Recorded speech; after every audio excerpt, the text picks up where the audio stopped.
What's up, YouTube? This is Vernacular TV. If you like the content that I'm producing, please like the video, post a comment, and subscribe to the channel. As a student of political science, I'm always paying attention to domestic politics as well as international politics and how domestic and international politics go hand in hand. Over the last 22 years, we have seen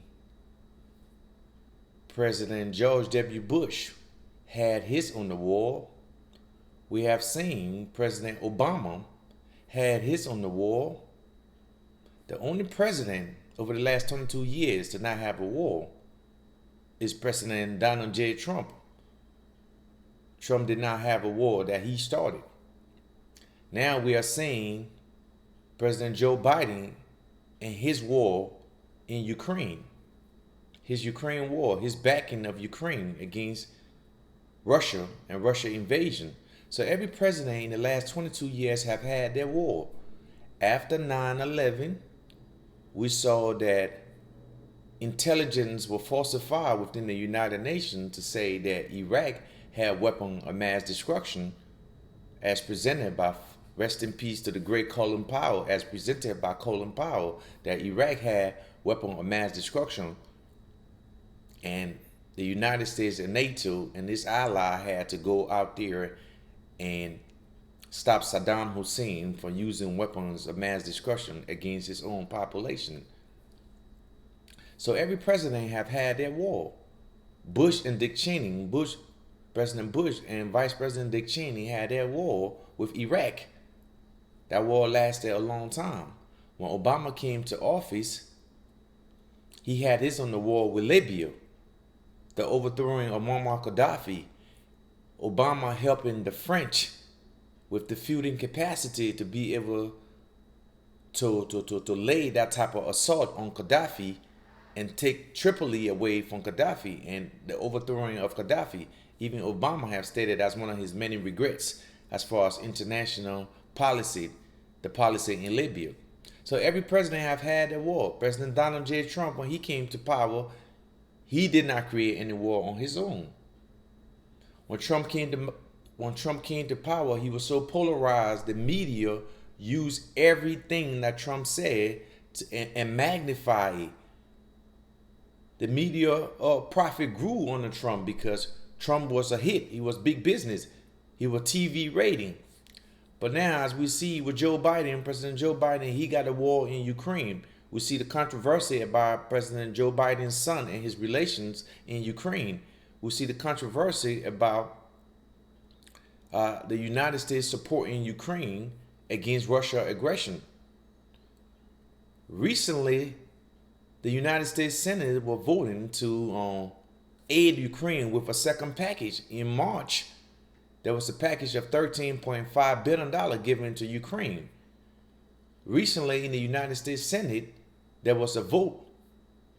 Both Democrat and Republicans were voting to support a $40 billion package to Ukraine. Where is all this money going? Senator Rand Paul of Kentucky, he rejected a unanimous vote for the $40 billion Ukraine package.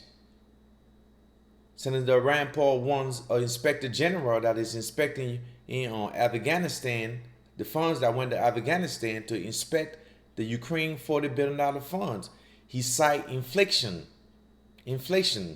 high gas price, rising gas price at the pump. The cost of living is going up. He cited where all that $40 billion could be used domestically within the United States to help the United States. He said the United States can't go bankrupt by trying to support Ukraine. These conversations are being had. Now Joe Biden, he got a war in Ukraine on his hand, and he must fund and support this war. $40 billion can be used within the United States. Imagine in the black community, how much of that money can be needed to uplift these community. In the poor whites community, how much of that money can be used to uplift those in those communities and provide the resources and things that they need.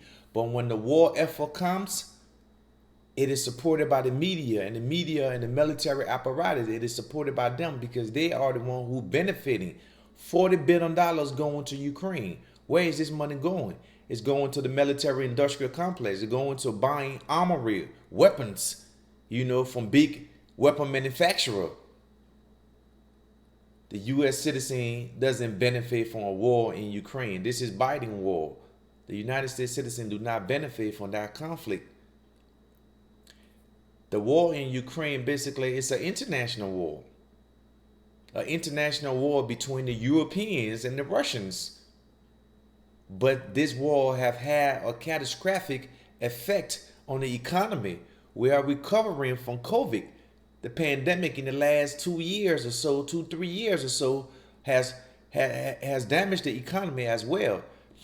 Now this Ukraine war is making it even worse. We see high inflation. Gas prices rising up. The cost of living is rising up. The opioid epidemic, in the white community. We see all these things going on. So we would like for President Joe Biden to at least take account into what the senator is saying, that the American people deserve their money. Funding a foreign aggression, funding a foreign aggression or a foreign conflict, $40 billion is huge. It's huge. That money can be used right here within the United States. But every president have had their war. George Bush and his crony had their war with the Iraq war. Obama had his on the wall. Now we see President Joe Biden is having his war in Ukraine. President Donald J. Trump never had a chance to have a war. He assassinated Iranian Soleimani, put a lot of pressure on the Chinese with sanctions, against the Chinese, but he never had a war. That's the politics and the discourse of Democrat politics and Republican politics. The Democrats always going to go after Russia.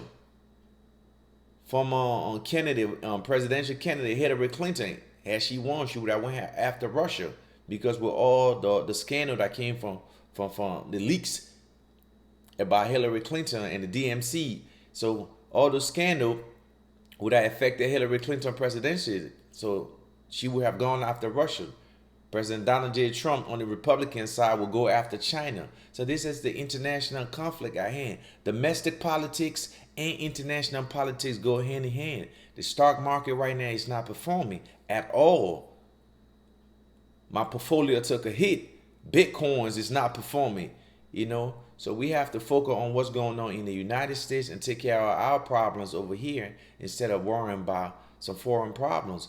But the United States has to get involved with NATO against Russia, because they're afraid that Russia may spread its aggression from Ukraine to other parts of Europe. But this international conflict is a conflict of currency. It's a conflict of great power. So this power dynamic is taking place. But however, Senator Rand Paul from Kentucky voted against the $40 billion aid to Ukraine, citing all the difficulties that American citizens are facing at home. That money could be used at home.